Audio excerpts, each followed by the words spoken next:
Dans cette vidéo, nous allons nous intéresser à la question du pouvoir des rois durant le Moyen Âge en France.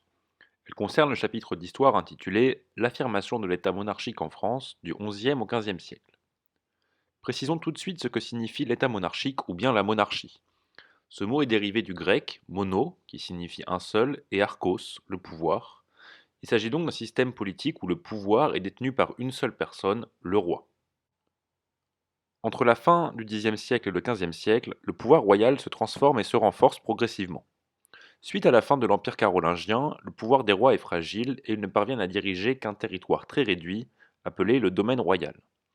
Même s'ils sont rois de France, il leur est impossible de diriger tout le royaume. Mais au XVe siècle, le pouvoir des rois est désormais incontesté et ils gouvernent sans partage un vaste territoire. Durant cette vidéo, nous allons donc nous interroger sur la façon dont les rois parviennent à imposer leur pouvoir en France durant le Moyen Âge. Avant de voir comment les rois parviennent à imposer leur pouvoir face aux seigneurs, il convient de comprendre la situation du royaume de France aux alentours du Xe siècle. Suite à la disparition de Charlemagne et à la fin de l'Empire carolingien, à la fin du 8e siècle, l'autorité des rois s'est affaiblie. Le royaume est divisé en de nombreux comtés et duchés dirigés respectivement par des comtes et des ducs. Ces grands seigneurs disposent d'un pouvoir important et n'obéissent pas toujours au roi. Leur pouvoir est important en raison de l'organisation féodale. Mais qu'est-ce que cela signifie? La féodalité désigne la distribution du pouvoir et des terres par des seigneurs, appelés suzerains, à des vassaux qui leur sont fidèles. Les vassaux doivent aider militairement et financièrement et conseiller les grands seigneurs. En échange de leur fidélité, ces vassaux obtiennent des terres, appelées des fiefs, et sont protégés par leurs suzerains. Ces vassaux peuvent également être des suzerains d'autres vassaux moins puissants qu'eux, comme des chevaliers. Cette organisation féodale provoque donc l'émiettement du pouvoir et du royaume qui n'est pas dirigé par une seule et même autorité. Chaque seigneur exerce ainsi son pouvoir comme il l'entend dans son fief et peut même s'opposer au roi.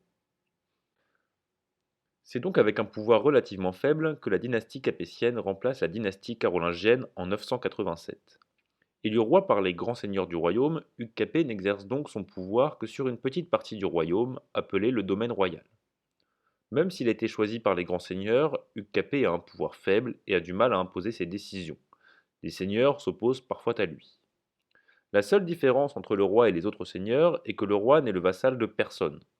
De plus, il dispose d'une forte autorité morale et même religieuse sur l'ensemble de ses sujets, car il est couronné roi suite à une cérémonie religieuse appelée le sacre, qui se déroule dans la cathédrale de Reims.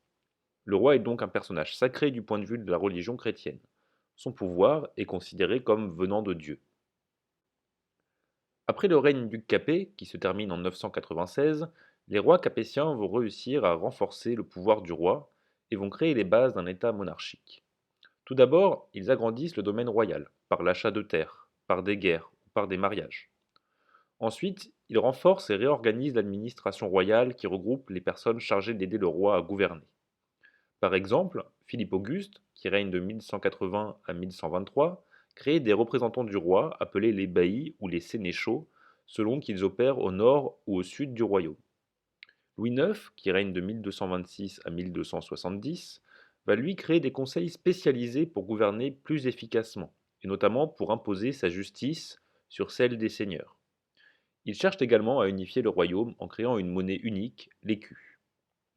Philippe IV le Bel, qui règne de 1285 à 1314, va renforcer le pouvoir du roi en gouvernant par des ordonnances, c'est-à-dire des décisions qui s'imposent à tout le royaume sans exception.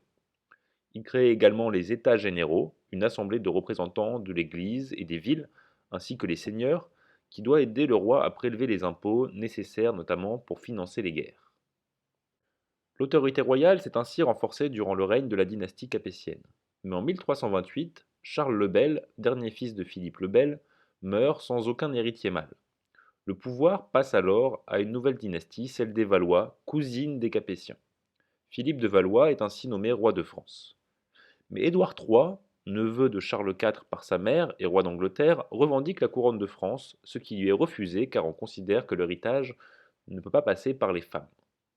Ce changement de dynastie entraîne alors une guerre entre la France et l'Angleterre, la guerre de Cent Ans, qui dure en réalité 116 ans, de 1337 à 1453.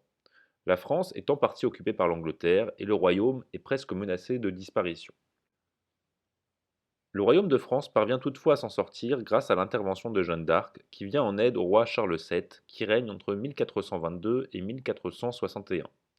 Sous son règne, le royaume de France se dote d'une armée professionnelle et permanente, payée grâce à un impôt appelé la taille royale. Cela permet à la France de l'emporter sur l'Angleterre. Ainsi, à la fin du XVe siècle, le royaume de France est l'un des plus puissants d'Europe et le pouvoir des rois est désormais incontesté dans le royaume.